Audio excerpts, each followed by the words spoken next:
For today's video, I've got this 1992 Geo Metro, and it needs a new radiator. And this car is the same as the Suzuki Swift, the Pontiac Firefly, and I don't know what else. But, well, many other cars would be similar, but this is specifically to the 92. This car has the G10, the 1-liter engine, 3-cylinder, and an automatic transmission. The only reason it makes a difference for an automatic transmission is that there's cooler lines running in and out of it, where if it wasn't an automatic, you wouldn't have any cooler lines for the stick shift model, because the transmission doesn't need to be cooled. So I've opened up the box, kind of compared the parts, made sure they're the right ones, or at least something that looks like the right ones, before draining everything out, and let's get to it. Let's first go for the low-hanging fruit, which is the easy stuff.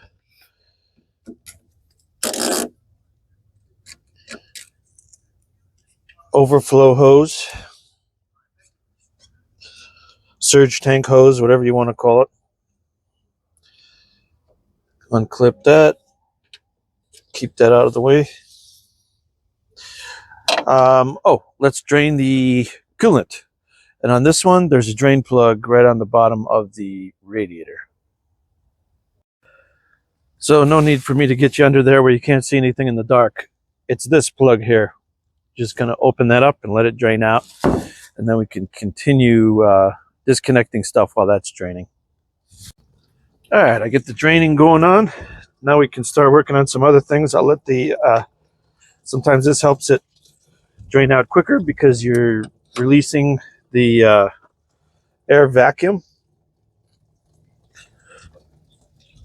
See if we can back off these clamps. Looks like these have been on here a while.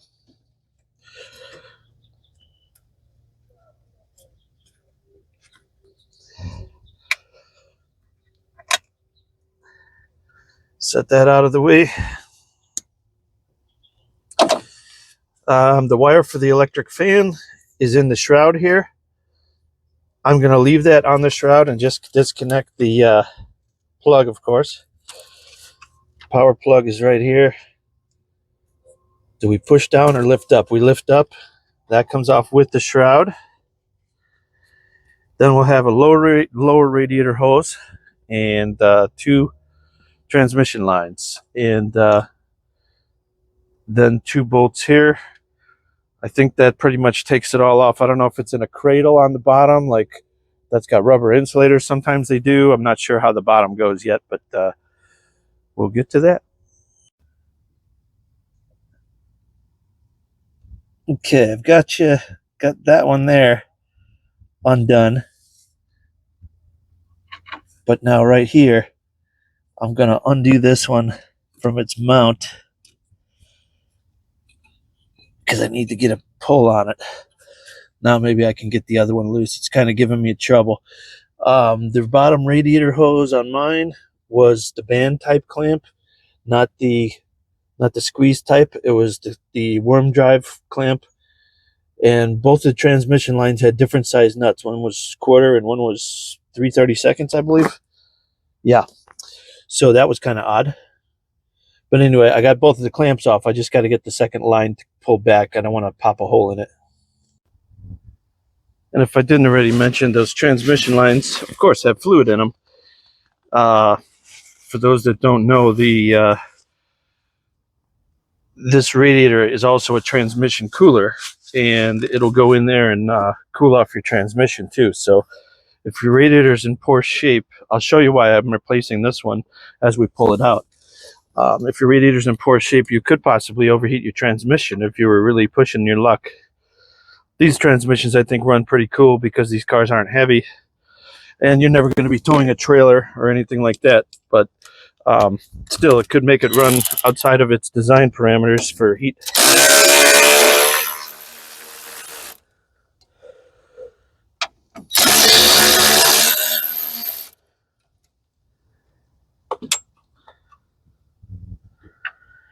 So one problem could create another. You think it's just the antifreeze, and oh, don't worry, my engine isn't overheating. Well, maybe the engine doesn't have to. Maybe you're still getting damage because the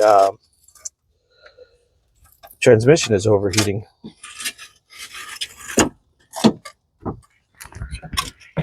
Ah, there's another clip down there. There we go. That's why that wasn't coming. All right, let me get you turned here. So there's our prize. This is why I'm replacing mine. Is all the copper is completely rotted, and if you don't know the way a radiator works, is fluid comes in the top hose and goes down these little tubes, and then goes back, collects back in this bottom thing, and goes back in the engine. Well, these little fins are designed to take up the heat, so that when the air blows through, it'll cool your engine. Well, if the tubes are just tubes, they don't have a lot of surface area to dissipate the heat into the air, and you potentially could, well, you will overheat. This just to give you a scale. Let me back this off just a little. You know, there's my hand. This is the smallest radiator I've ever seen on an automobile. It's because this engine doesn't require much cooling, but if you only have, you know, a third of your, or 2/3 of your fins there, plus they're deteriorated, how much cooling are you really getting? So these things can clog up inside over the years, and even if there's not a hole in it, it doesn't mean that it can cool your car. So we'll replace this. All right, now what I like to do, you'll hear me talk in many things, is put it the way it came stock. For example, if this one is clocked this way, and I'm so glad this one came with the new fittings, by the way. If this one's clocked this way, put it that way. That way it's not going to rub on anything.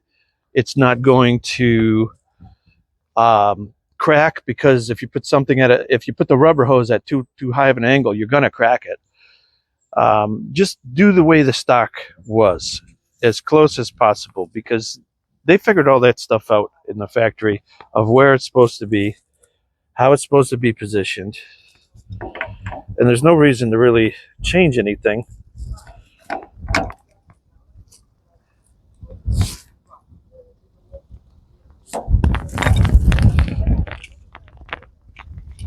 This one, I'm going to actually take this once I get it tight and pull that up a little bit too, because I noticed the other one is kind of at a more angle.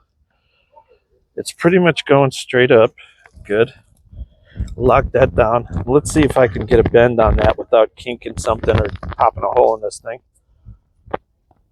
Yeah. Just trying to match that angle. It's pretty soft aluminum. Good. I think that's pretty similar. Double check the tightness now that I've done that. Good. And then we're just checking to make sure, you know, bottom holes. This one is actually amazingly similar to the original. My plug is tight, so we don't have to double check that. And then let me get the fan assembly and the bolt, which I put over here. Yes, I did. Put these. Oh yeah. Oh, it's such a pleasure when they send the right parts. Makes that job go so fast. You don't have to run back and try again.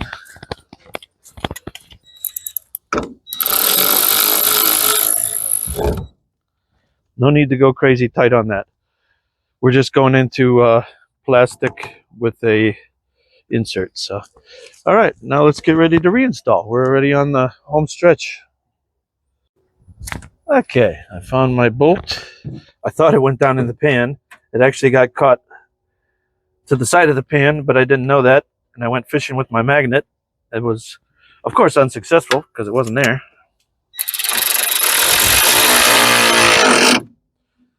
No need to really lock these down terribly hard. All we're doing is taking a metal plate and pinching that.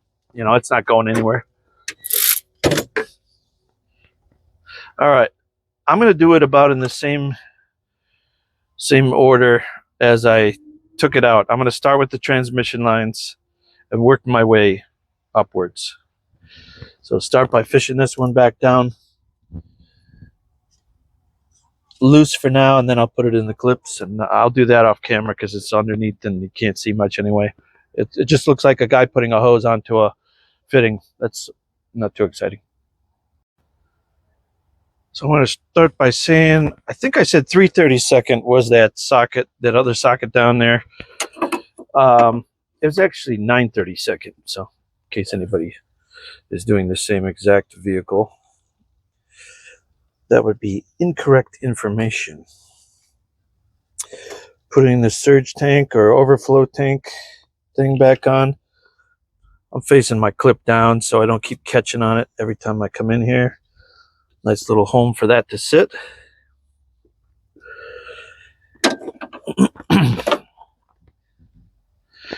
Put this wire back together, the connector for our radiator electric cooling fan. And it would be customary to put new hoses as you're putting a radiator because they probably go together. But these ones are fairly fresh, so I'm going to leave them.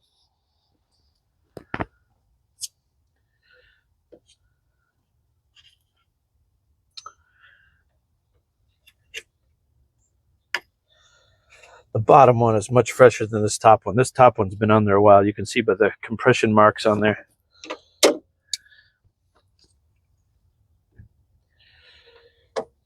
But the top one's super easy to change if you need to, compared to the bottom.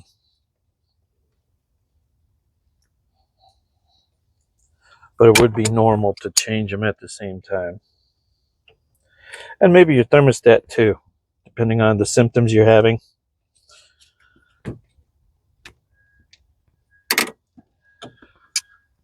For those of us that like to think it's really not a head gasket when it's overheating, you know who you are.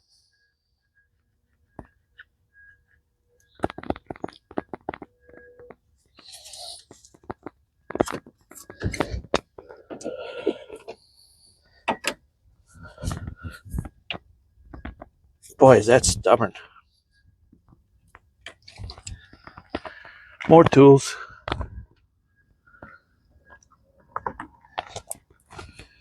Try squeezing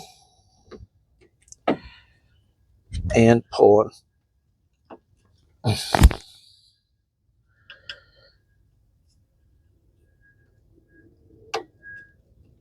right, plan B. Get this where it goes and then see if it'll slide over as an assembly. Now can I just get it to slide? Yes, I can. Some people will try to put a little dielectric grease or something on there to make that slippery too. Sometimes they don't come off like this so easy like this one did. Okay, and then I want to put my wire back in its little protective loom. They had it, just a little metal tab there that I'm folding.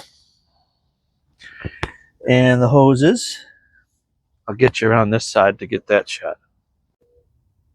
See if I can do this one-handed. I'm trying to hold the tripod. I got that one in the metal bracket already. That's happy. And then this one is supposed to clip on to that one. There we go. Did I get that in the shot? There we go. She's clipped in and happy. Just run them how they were so then they won't get in trouble with the fan or anything else. I prefer using the green. You can probably use other stuff, but I just use the standard old school ethylene glycol. I like the green because then instead of the yellow, because then you can be sure if you see some that it is antifreeze, not some other fluid. You don't really mistake it for the wrong one. So I'll have to refill this, and then I'll have to top up the transmission, whatever I lost there, which wasn't much, but you should be aware. So you want to just do this, run it, and you're going to be bleeding out the system of all the air pockets that are in there and the engine, and then refill your coolant jug. And that's about it. You want to run your engine until the thermostat opens. Then you see more bubbles come up, and it'll create some air pockets. Probably, fill the antifreeze as much as you can through the cap, and then just let it grab the rest from the overflow jug. You fill that, and then when the car cools off, it's going to suck it back in and fill it up to the proper level automatically. All right, I just hot ran it till it's all the way hot. You'll feel the antifreeze coming up through the hose. I double checked that the radiator fan was coming on when it should, and now we're holding temp good. I hereby declare that radiator Wildwood certified. Thanks for watching.